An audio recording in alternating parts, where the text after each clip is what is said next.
Summer, before 8th grade, me and two of my friends snuck out at midnight to go walk around the neighborhood and to go see the girls on the next block who were having a sleepover. We turn a corner in our neighborhood and there's a huge black blimp-shaped thing in the sky, like the pictures of the Hindenburg but bigger than that and as close, if not closer. It's completely silent and the size of about 4 to 5 football fields across. No exaggeration, even though I was young. We stare at it, entranced, asking each other over and over if we see it, which we all agree that we do, standing there frozen in one place. It's like black polished gunmetal, no lights, no sound, no anything. It's just hovering there, and I don't know what happened, but time clearly jumps. The next thing I remember is a craft/ship/government experiment/whatever the hell it is has gone, and there's a tiny glowing white barbell-shaped thing in the sky, seemingly slowly falling to earth as wisps of smoke come off of it. Then 2 brand new looking trucks with silver gearboxes on the back, like F-150s or S-10s but nicer, came speeding down the street, going about 70 at a 25 miles per hour neighborhood. Then after that I remember walking home to one of my friends' houses and going to bed. At that point it was like 5 or 6 a.m. but the sun was coming up. We all made a promise to tell my dad in the morning because he worked for this city, but we never did. I don't know what happened later in life to one of my friends who was there, but the other, who was my best friend, and I, we sort of made an unspoken pact to never talk about it. Don't know how or why we did that. We all grew up and I sort of lost touch with him too. We did reconnect over Facebook and such over the years, but it was like there was something in between us that neither of us wanted to touch or talk about. Looking back on it now, there's no way we could have been the only ones to see it. It wasn't even that late at night and it was over a heavily populated suburb of a major city. The idea of this has always scared me more than any sort of possible abduction scenario. What I do know, again, is that there's no way it was just us 3 that saw it. We're talking about a huge thing hovering over the city directly above hundreds of houses just after midnight on a summer weekend night. But nothing on the news, nothing on the paper, nothing on TV, no words spoken about it ever again by anyone.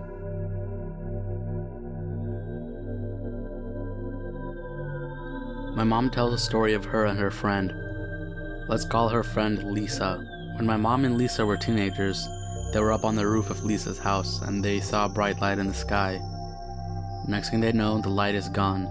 The thing is, they think they've been on the roof for about 15 minutes, but in reality, about 3 hours had passed. My mom doesn't remember anything about what happened during that time, but Lisa simply refuses to talk about it.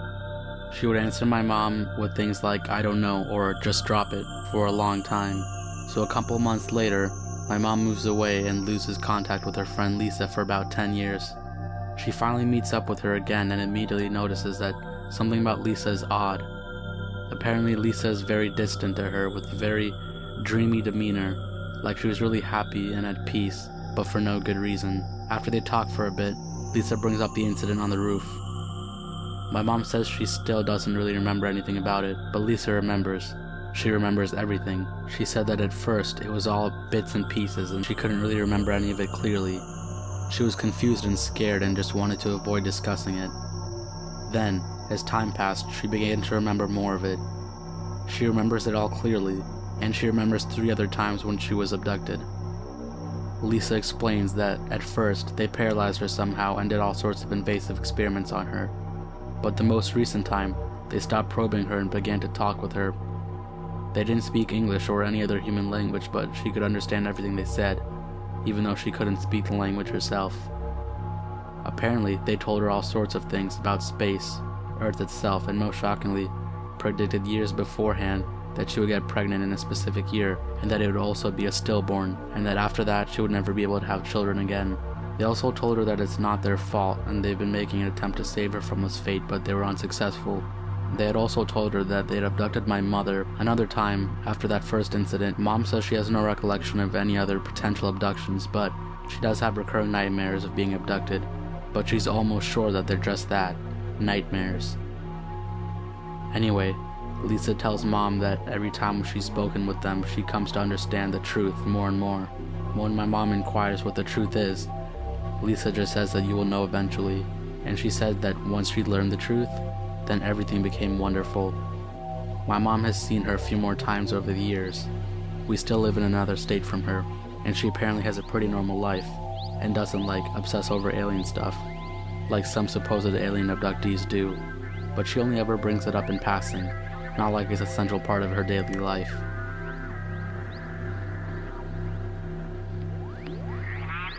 I can't say for sure what happened to me that night, but here's what I know. I was driving home for the weekend from school at Indiana University. It takes me about 2 hours to get home. I left Bloomington around 10 p.m. At exactly 10:53, I'm on a rural stretch of two-way highway I take home, and I notice what appeared to be flashing lights behind me. I thought, great, I'm being pulled over, so I turned onto the next country road about a quarter mile from where I noticed the lights. As the car came to a stop, I started to open my glove box to get out my registration and proof of insurance, but the lights suddenly disappeared, and no car drove past. Now here's where the story takes a turn for the weird, and I'm sure some of you guys will think I'm making it all up because it really does seem like something straight out of a typical UFO movie or story. The electronics in my car started to go haywire. The radio was randomly changing stations while the volume kept going up and down, while the dome light and headlights started to flicker and turn off and on. This was at about 10:56. I started thinking to myself that my battery must be failing or I have some sort of short somewhere in the electric system of my car, so I leaned down to pop the hood so I can take a look at the battery. That's the last thing I remember doing. The next thing I know, I open my eyes and I see nothing but the night sky, full of beautiful, bright stars. It was a cold night, and it seemed like I never really seen stars that bright in my life. I sat up and I looked around and I saw absolutely nothing. Nothing at all. I was in the middle of a field surrounded by corn stalks left over from the recent harvest. I started to come to my senses and freak out a little bit. Where am I? Why the fuck am I asleep in the middle of a field? Where the fuck is my car? I got up and I started walking towards the distant headlights I could see from the road about half a mile away. When I got to the nearest intersection, I looked at the signs which read 350 north and 50 west. I was about half a mile from where my car was, which was right off the main road. I started walking towards the headlights that I could see on the main road. I can't say how long it took me to walk the half mile, but it couldn't have been more than 10 or 15 minutes. While I arrived at my car, all the lights were out, my battery had just died, and it struck me as odd because I couldn't have been gone for that long. I looked at my phone, which was sitting in my passenger seat, and the time was 2:17 a.m. Over 3 hours had passed since I turned off to the side of the road for the flashing lights behind me.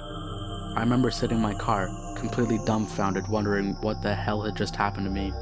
After about half an hour of just sitting there, I remembered my battery was dead, so I got up on the phone and I called AAA to give me a jump. It took about an hour for them to get out to me since I was a good distance away from the nearest town, during which time I just sat in the silence running through possible scenarios in my head concerning what just happened. To this day, I couldn't tell you what really happened to me that night. All I know is I couldn't think of any plausible explanation as to why I woke up over half a mile away from my car in the middle of a cornfield more than 3 hours after I stopped. I've only shared this story with one other person, my uncle. I'm sure people would either look at me like I'm crazy or like they would call bullshit on the whole story, and I can't blame them. If somebody came to me with a story like that so closely mirrors a stereotypical encounter story, I probably wouldn't believe them either.